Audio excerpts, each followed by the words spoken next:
You ready? Yeah, I'm ready. That's the fucking deal, y'all.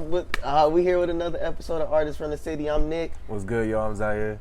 And we here with Trizz. If I spoke it, show improving, don't blow it. Niggas so focused, everything in slow motion. Still hocus pocus, got a brain full of locusts. Champagne looking potion to settle any commotion. No emotion, only smoking, so niggas ain't overdosing. The flow is so corrosive, explosive, watch the explosion. We gon' be back in a minute, right back up in it, we stacking it. So we gonna start off with the first question. You know, when you're a well-known rapper, when you're like, when people go on the internet to look you up, it says that you're a rapper based out of LA or like that's one of the like most things that pop up. Yeah. What would you say, like, how would you say your upbringing was, like where you came from and like where your lifestyle was? I came from a lot of places. Like I was never in one place for more than like 10 years, like everywhere except the IE, so that's why. But I was in Long Beach, Compton, Norwalk, and Fontana. Those are like, and Long Beach. I already said Long Beach. Okay, Long Beach, Compton, Norwalk, Fontana. Yeah, those are all the cities that I'm from. And so mainly I'm from Southern California. It's what I like to say. Yeah, you know what I'm saying? Sum it all up. Yeah, just to sum it all up. But yeah, I'm based out of Los Angeles and I'm based out of the IE. You know what I'm saying? Yeah. I'm from So, the like, city and the suburbs. Yeah, like how do you explain that to people that don't really like understand that?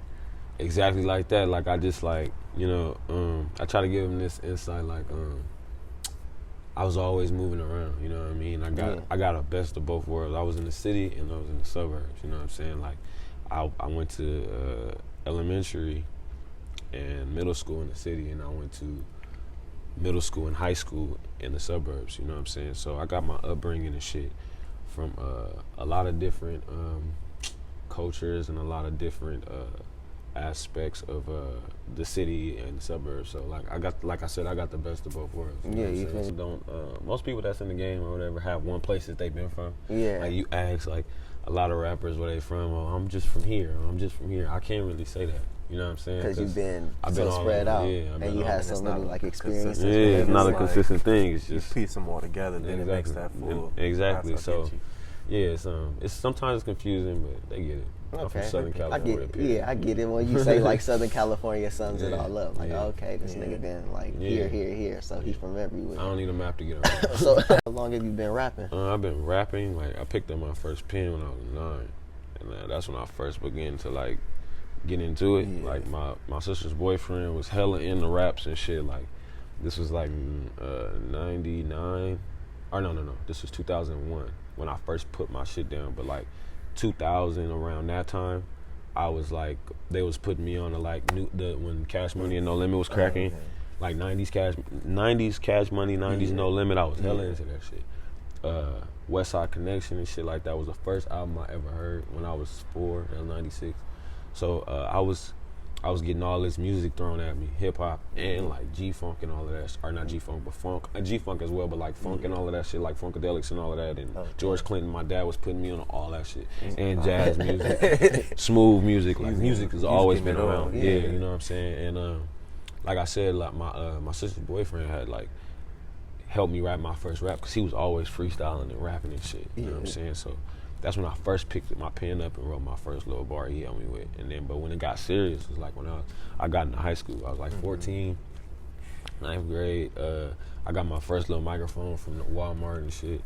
And niggas are selling the Walmart. Hell yeah, bullshit mics, but like you can hook it up to the computer and you can let off. Yeah, and then they had like this little shit on Windows called like Windows Sound Recorder or something, but it only lets you record like 59 seconds. So you had like 59 seconds to get your shit off. Right. And yeah, that was the first time I had ever like put my shit on over a beat, and it was the World War III song by the Rough Riders. And I love that beat, and I ended up rapping over it, and I was so happy to hear myself over some shit. And I remember showing my mom, I showed everybody. They was like, wow, you really, you feel me? Y'all finna get this 59 seconds on the real. And then I downloaded this program called Acid, because I realized, okay, in order for me to actually make a song, I need more time than this one, and I need an actual program. Yeah. And so I ended up using Acid Pro 6, and that was the first like shit that I started recording on. and the quality was ass. You know what I'm saying? It was trash as fuck. Wait, when was this again? So this was 2006. Oh man, nigga, that shit was the start. Yeah, Foundation. Start. Nigga, that's what I'm saying. Like, I ain't one of the new niggas that just start rapping. Like, I've been doing this shit for a long time. So, yeah, I started, like, putting out my own shit, uploading it on MySpace, doing that little shit. You know what I mean? That's like my cousin homies and shit, and they was rapping out in Compton. Like, I would always go over his house. When I moved to the suburbs, I was always back and forth from Compton like I am now. Like, I still always, like I said, I'm from LA and shit. I'm still always in Compton, like, all the time. My girls stay there. Like, I'm out there all the time. And so, it was a lot of rappers I was fucking with out there. They didn't take it as serious and shit. They was like hella in the streets, but, like, I'm not a gangbanger or nothing, but, like, I was so into the music and shit like that. Like, I was always around with them freestyling, rapping around. I was the little nigga, the little homie and shit. And, yeah, I just, again, like, I would come back to the house, and anything I picked up around the niggas I was around, like, I was putting all that shit on wax. Like, I was just always rapping. I was bringing them niggas all the way to Fontana to my mama's house to come get on tracks with me and shit. Like, I was always in the studio, homie. So, like, you had, like, your own studio at in my house? Hell yeah. I would be up till 4 or 5 o'clock in the morning laying tracks. You know what I'm saying? What was, like, the progression on that, like, from like how you was, like, when you started rapping on Acid to, like, laying tracks with the homies to, like going to that first show? Like, that was too far of a jump. Like, niggas, like, selling, because I know you was, like, you had to be, like, showing niggas music in high school and, like, after what high I school. did was I started putting my shit on disc. And I was in a Photoshop class, and I made my first little cover. Yeah. I had a class. Well, it was a computer class, but they was teaching you Photoshop in there. They wasn't doing that yet. They don't do a damn thing for that. What? You gotta go to college for that shit. Bullshit though. They should have, yeah. But yeah. Anyway, I would apply my electives and things that I learned in high school to my actual life. You know what I mean? All that other shit I was just trying to get by. Like, I knew that I wasn't gonna use my diploma. I just know I needed to do that because that's why I'm here. Like, it's mandatory to be in school, so I gotta fucking get a diploma. So, like, other than that, like I said, I used Photoshop to make my first cover. It was called "Struggling in the West," and I was acting at the time. I'm still an actor or whatever. I was doing a lot of background work, and I used this picture from ER. I was in ER. I was in an episode of ER one time, and my face was all bloody and shit. I had supposedly got hit by a car or some shit, and I used that as the cover. And I put "Struggling in the West" across my face. And I passed them shits out of school, and I didn't get a good response at all. Like, niggas wasn't fucking with it except my homies. Like, people was laughing at me and all type of shit. Like, So, like, how is that for you? Like, how did that make you feel? It made me feel like shit. You know what? When you go through something like that, you don't forget it. You don't forget faces. You don't forget people. Like, I remember specifically one time I was in the locker room. About to go to PE, and this dude came in here, and he was, like, really dogging me, like, laughing. And, like, I ain't never been bullied in my life. Like, he wasn't in my face and no shit like that, but he was just antagonizing me and teasing me, and I was teasing him back. Like, we was going back and forth, but he just was going up and down the locker room, like, acting like he was singing the song that was on it, and I was thinking in my head, like, well, at least you heard it, you know, like that. But that shit just molds you into who you are, because now that same guy, and I know who he is. He's on my Facebook and everything. He's a big fan of my shit. You know what I mean? A really big fan. A fan of my shit. You just be sitting there like, my shit. Yeah, you know what I mean? Like, you bitch, you. You know what I'm saying? You bitch. Yeah, you know what I'm saying? The tables turn. You know what I'm saying? God has a funny way of showing motherfuckers what time it is. Yeah, like, damn. Oh, yeah. Just this year alone, 2019, I dropped 2 projects. Like, damn, what got is another it? Hades and Hades and that one is just in the basement. Yeah, there we go. Yeah, Hades in the basement. Them motherfuckers. That shit is. So yeah, it's I appreciate it. Like, I ain't gonna lie, I just got into the other dude that you featured on. Satire. Yeah, That's my nigga. Yeah, that Satire's the shit. That nigga's dope. Satire's the shit. He come from the battle rap world, but he's a musician, a very great musician. He made the majority of the beats aside from Left Brain, from Our Future. He made one beat on there. Like, I seen that in the description too. Yeah, that shit's hot. Yeah, a couple of motherfuckers got on there, added their taste, but Satire is a musician. Yeah, that nigga, motherfucker like, I like his voice. Like, that nigga's just the title track Hades.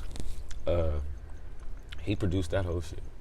For real? Yeah. Like it was just like he kind of like he it was made a concept. it from scratch. Yeah, a lot of the instruments you hear, he played them. Damn. Yeah, no, like that was sitting there in the lab. Yeah, a lot Damn. of yeah. So like That's tight. what kind of like got y'all to like to that what point got y'all of to that like we need to make this tape like. We were always in the lab together. We've been in the studio together since 2015. I met him in 2015. If I'm not mistaken, I met Satire at the studio. I don't remember, but I know I met him 4 years ago. Yeah. And every time I get with him, like we make music from scratch. Ooh, like sounds in the lab. Like he records like everything that we're doing, like and we put it on tracks. Like that shit is tight. Man, oh God. You got 2 other joint projects with like Chewy. and Rocksteady. Like, Yeah, I got. how you even? What gets you to that point of like even wanting to do like a whole Like- joint project? But yeah, Chewy, we ended up connecting, did A and B. We ended up doing A and B 2 and then A and B 3. Like we just kept doing it, and we actually got another one coming out soon. Yeah, so gonna be at the end of this year, like I don't want to say it because I don't know. I would tell you. Stay tuned. Yeah, stay tuned. But yeah, it's coming though. But yeah, joint projects to me are really good because we can collide fan bases. I only work with motherfuckers that got a work ethic. Yeah, they know what I'm gotta saying? have like a certain type of because it's like Yeah, you don't want no bullshit. straight up. Because Chewy is like his work ethic is crazy. You think I got a lot of projects? Chewy, just this year alone, I think Chewy got like 3 projects. But Chewy is a workaholic, and he got shit coming out. You know, I quit my last job in 2012, I think. Yeah, and then I never went back. I was like, this is bullshit. Yeah, because I had a really tight ass job working at this fucking this like tech place. And it was called. Yeah, I'm in a video game and shit, and I was working at this spot, and I ended up getting laid off, and I was mad as fuck. Yeah, like, because the dude who did it, the dude who laid me off, he didn't want to do it. He told me, he was like, man, like we have to, you know what I mean? But they don't have nothing to do with me. I fuck with you, and I was like, I'm never getting a job again. I was like, this is bullshit. Like, because I'm not gonna ever tell somebody. I'm not gonna ever let nobody get a chance to tell me that I can't make any more money. Like, that shit is scary. Like, that's the thing about having a job, dog. Like, it could just happen at any time. Yeah, anybody could come in there and be like, you fired, like, or you laid off, or I was like, this is crazy. Like, I'm not gonna. A message really. To like the up and coming artists. Yeah, really, it's like just my message is this: like, be humble, one. And like, don't be afraid to go out and like, when there's something going on in the neighborhood and it regards music, go be there. You know what I'm saying? Go to shows and talk to people and converse and let motherfuckers know you around. Because that's one of the things that I learned, like being in the game is like, that's one of the things I learned being in the game is like, people got to see my face and hear me. You know what I'm saying? Like, I'm everywhere. Even now, like if I hear something that's going on, I'm gonna be there. You know what I mean? If it's cracking enough. Like it's a festival coming up called the Thought Fest. It's called the Happiness of Pursuit. It's in Ontario. Y'all should go. Where is it? Oh, okay, bet. Yeah, We can talk about it. Yeah, y'all should go. Cause like Havoc is headlining, Murs, Satire performing. So I'm gonna come out and do some shit. It's gonna be cracking. It's gonna be cracking. It's gonna be cracking. Y'all should check it out. Don't be scared to take that leap. Like if you feel like you don't want to have no job no more, you know what I mean? Just always know that you need to find some place to live and have something to eat. Like that's the most important thing. People are so scared to like go after their goals and shit. Not just in rapping. Like I don't know. Just in general. Like designers or women who are doing whatever it is they doing. You know what I mean? Or I just know that the fear of not having money is like really big. You know what I mean? Especially in California, homie.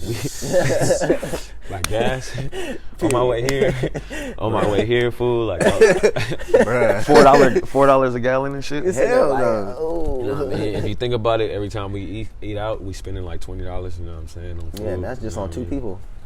Period. Yeah, you know what I mean? If you got to eat at home, if you got to eat, you know, microwavable food and to maintain that lifestyle that you're trying to get to, then you gonna have to do that. You know what I'm saying? Like, cause in the end, it's rewarding. Like now, dude, like I told my girl straight up, like if I never want to rap again, I don't have to. I've accumulated so much wealth in my lifetime I put out, like you said, I put out 20-something projects. I don't got to rap no more. I don't. I'm going to make money off of that for the rest of my life. And my goal, at the end of the day, like, if I die today, my family is straight. They can have all my riches. I'm not saying I'm rich. I'm just saying, what I'm saying is that over time, my shit's going to keep growing. You know what I'm saying? Yeah. People still listen to my shit every day. It's on all types of streaming platforms. You get your streams now, like, all that you shit. you selling hard copies, like everything. You get them vinyls too? Yeah, I don't, The vinyl. the vinyls, That and might be all type of types of shit. shit. All that You know what I'm adds saying? up. So like, you don't have to be a Grammy award-winning artist to make it out here. You know? Yeah, like what it is it's like you can't get mad when your friends don't show up to your shows. You can't get mad at that because like they don't owe you shit. That's the thing about friends. That's the thing about people. Like they get mad because their friends ain't buying their shit. Their friends don't be listening to their shit. Okay, and go find them elsewhere, and I guarantee they show up. I guarantee it. Like that's how it happens, fool. Like my friends and shit wasn't supporting my shit, so I went somewhere else. And then when they see that they supporting it, then they want to come. Yeah. Then they want to get backstage and shit. Then they want to come smoke up all the weed and come get all the drinks and shit. They want to come get all the. Because now when I show up to shows, you got to pay me and you got to make sure my green room and everything is straight. Unless I'm doing shows for like the homies and shit, like that's different. Like if the homies is throwing the show, I'm gonna just show up and do it because it's love. It's the town. But now it's like they see it. You know what I'm saying? Not just with music, anything you do, basketball. Whatever you doing, you know what I mean? Don't expect your friends and your family gonna be the last ones because they want to see how serious it is. They want to make sure it's for real. So on the real, so like when I was doing shows out here, nobody was coming. You feel me? Nobody was coming and shit. I was going out on tour and they would pull it up on their phone and they'd be like, "Well, damn, this nigga's in really Kansas City. This nigga's in motherfucking Oregon. He's out here doing all this shit." Then when I come back home, then they want to see. They're like, "Oh, then they nigga, wanna what see you the doing? What So you doing out there in Kansas?" You gotta earn that. You can't expect your friends to support you first. You gotta earn that shit. Because those is the closest people to you, so they already know what you. They already know. Yeah. They already know. They already know. They like, see you every day, and then I know y'all see that y'all watch Vlad TV and shit. Yeah. Okay, well, like Lil Boosie was like saying straight up, like you gonna get hated at home the most. Your hometown is not gonna like you because they grew up with you. They see you doing shit. So when you doing good. And you pull up in your nice little whip that you done earned, or you pulling out a few $1,000s out your pocket and shit like that, they don't want to see that shit because they hypnotized with hatred, like he said. You know what I'm saying? It's like these people seeing you, these people know you and shit. They come up with you. Nigga, So when they see for you, the fame, all types of shit. What are you noted as, like a signed artist? Or independent. I'm signing myself. I have distribution deals. I have 4 distribution or 3. Or yeah, 4. I'm signed to Below System. I'm signed to In Vogue Records. I'm signed to Top Notch, and I'm signed to Tommy Boy. But distribution, which means when I come out with a project, those 4 labels have the opportunity to put that shit out for me. You know what I mean? So and they put money behind it, and like they front me money. Like that's another thing. If at any time if I'm ever struggling, I can go to those labels and be like, "Yo, I'm sitting kind of low right now. Let me get 5 G's or something like so, just so I'm straight." You know what I'm saying? Or borrow money and then they recoup that when I sell. You know what I'm saying? But I'm not trapped to anybody. That's just that. I don't have any record deals. Hey, that's tight as fuck. Have you at any point where you like, damn, I need to get signed, or was you independent straight up? When I was younger. Yeah. It was that kind of. You think that that was just your younger mindset? Yeah, that was a younger mindset. That shit is a facade, dog. A record deal is just a bad business loan. There are good record deals out, but if you look at Nipsey, he didn't sign his first partnership deal until he was 33 or 32. But Nipsey was out since 2007.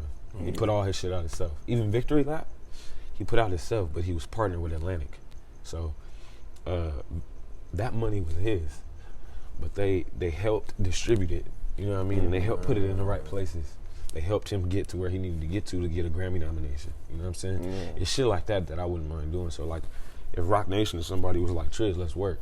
Okay, how can we make this work to where we both make money? Yeah, but not just having dinner with Jay-Z. Cause ain't nobody getting I'm not, cause back in the day, you feel me? Cause back in the day, there's like artists be signing these deals and shit, and they get this crazy ass advance, and then they not recouping, and then they end up broke. You know what I'm saying? Yeah, they owing money. A prime example was Trinidad James. Yeah. Remember that song? all gold everything, some shit like that. Oh man, then he went on that song popped for like 2 years. I think not even that. I'd say like a year and a half. Maybe. It did good enough for that year, but he didn't have nothing else to keep him afloat after that. And he dropped that weak ass song. Like, because the album, because the record label wasn't ready to do nothing with him because he didn't have no more songs to give him, so they dropped him, and he wasn't able to live on his own. Yeah. He don't know how to see. The thing is like he didn't come up in the underground, so he don't know what it's like to. It's like this. He came into the game and sold 1 million copies of that single. Like he just walked in that motherfucker. It's like boom. Here. It's like a lot of these niggas. So like when he do it on his own, he sell 10,000. It's gonna hurt. You know what I'm saying? But if I push 10,000, I'm gonna be ecstatic. I'm gonna be like, ooh, 10,000, nigga, and I got all this to myself. You know what I'm saying? Yeah, man. It's just like independent, bro, is the best way to do it because you gonna see all the struggle and the trials and tribulations on your own. You're gonna deal with all that yourself. So when the shit really pop, you know what I mean? Like you're gonna be able to handle it. You know what I'm saying? So I hope y'all was listening. yeah, keep listening. Y'all keep listening, man. Free game. Dropping gems. You can really out here dropping gems. Make sure y'all listen. All right, for sure. So like, we kind of like from like what we take from your sound and stuff like that, kind of picked up like a new like West Coast rapper. Like, how would you describe your sound? I'm like Eminem mixed with Corrupt, like hardcore West Coast. Hardcore West Coast shit, laid back sometimes, smoking shit, all that shit.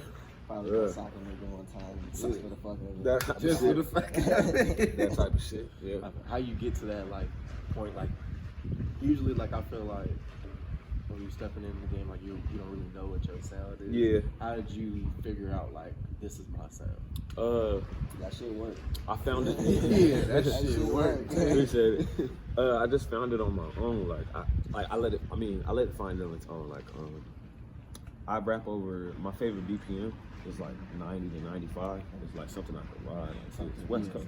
You know what I mean? I come from laid back shit. Like I didn't come up in the era of trap music. You know what I'm saying? I didn't come up on that. Like I listen to it. I listen to a lot of trap shit, but not like I listen to like Snoop or I listen to the Dog Pound or I listen to Tupac.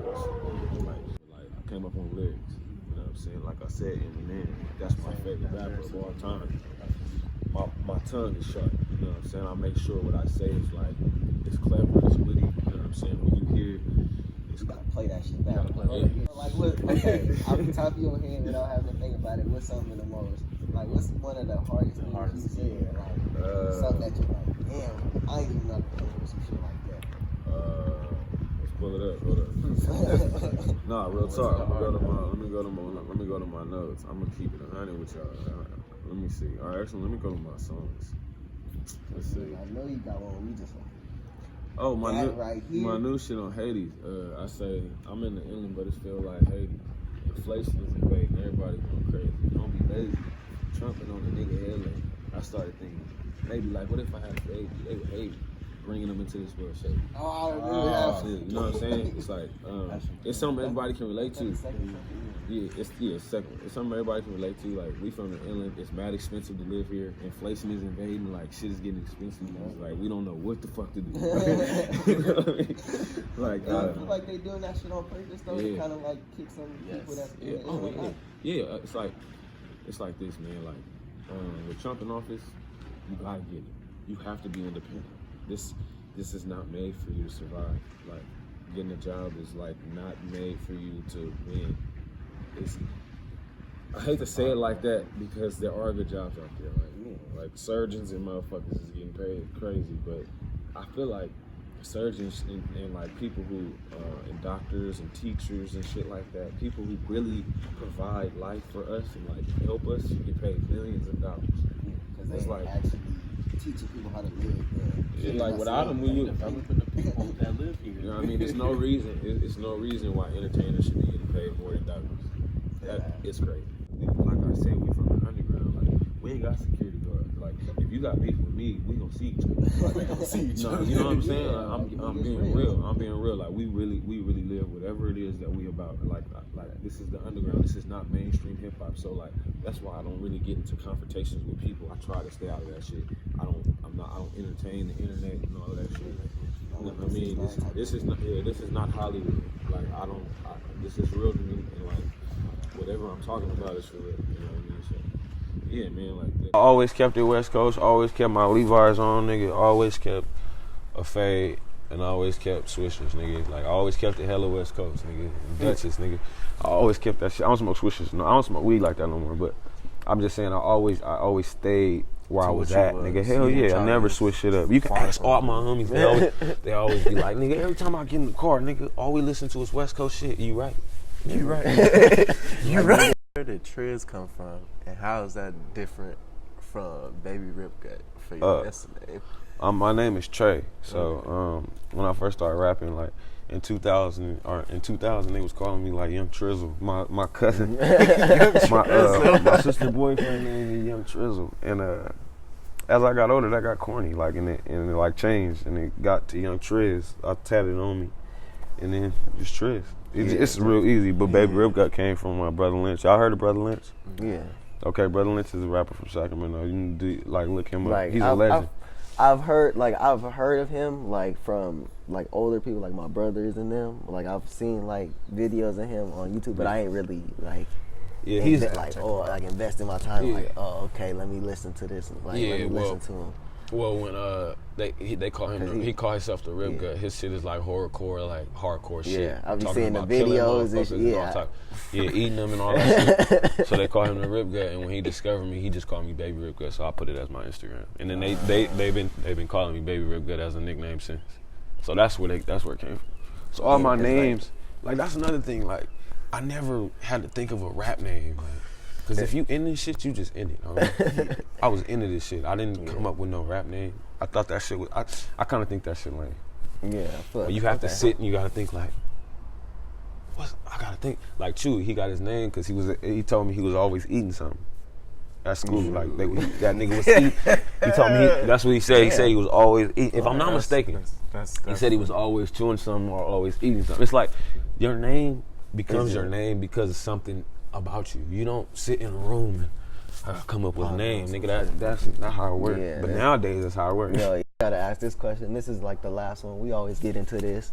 So, are you familiar with a lot of rappers and artists from the IE? Like when we say artists, we talking about like painters, dancers. Like I really only know rappers, barbers, but anything. I really only know rappers out here, but yeah, I know a lot of niggas out here. All right, bet. So who, in your opinion, is like the hottest, most talented, like just like the hottest and most talented out here? In the artists popping, like artists in the IE? My niggas Audio Push for sure, Octane and Price. Audio Push? Y'all know Audio Push, yeah, right? of course. I just got off tour. I toured with them too. I toured with them like a year and a half ago. Who else is real dope? I made a list. Oh, for real? That's crazy. This is like 2 days ago. I made a list. My nigga Cam Gnarly is really dope. Cam, yeah, I heard about Cam. Cam Gnarly is really dope. My nigga Nicky D's from Reno Valley is hella dope. Radio Bass. Oh, you got a few songs with that nigga Yeah, too. Radio Bass is so dope. Any party that's going on around here, he either gonna be there or they playing the shit. Yeah, period. Nigga, you hear that shit in LA. Y'all heard Bless the Bottle, right? Yeah. What? Of course. They got niggas in Orange. The niggas in Orange I think County that's a sing that California shit. song. I think that's just a California They sing song that now. shit. I think Radio They don't Bass. even know. Radio Bass is like one of the most active. Noah James is a very talented artist from out here, and he's like the gatekeeper. Y'all know who Noah James is? Yeah, Noah James is like the gatekeeper of hip hop out here. Like you don't do no hip hop show out here unless he running it. He runs like every hip hop show out here. You know what I mean? Stevie Crooks is dope as fuck. He's from Reno Valley. You ain't heard Stevie Crooks? Bro, missing out on something, bro. Go check out Stevie Crooks. And it's all quality shit. Like they got music videos, they do shows. Like them just some talented ass niggas. Yeah. You know what I mean? And of course, Hit Boy. Hit Boy is the most cracking nigga from out here. I feel that's respect. That one that nigga respect just right did, there. he just did a song with somebody, but I mean he produced Kanye shit, he produced Jay-Z shit. Like Hit Boy is the most. It's a lot of niggas from out here like that. People don't know. Nigga Travis Barker from out here. Y'all know Travis Barker, right? Blink 182. He's from Fontana. Okay. Yeah, I met him a couple times. I didn't know that. He's from Fontana? Yeah. I was Hell like, yeah. I thought you was talking about somebody else, but wow, I didn't know that. Yeah. See, that's the drummer. thing. Like, Yeah. I would have never known that. Travis Barker from Fontana. I had a full-blown conversation with that fool about that shit. For real? Yeah, that nigga hella cool. Damn, nigga. Anytime I see him, he was like, how's Fontana? Yo, what's up, man? This is Trizz. Shout out to Adapt or Die. I appreciate Nick and Zaire for having me.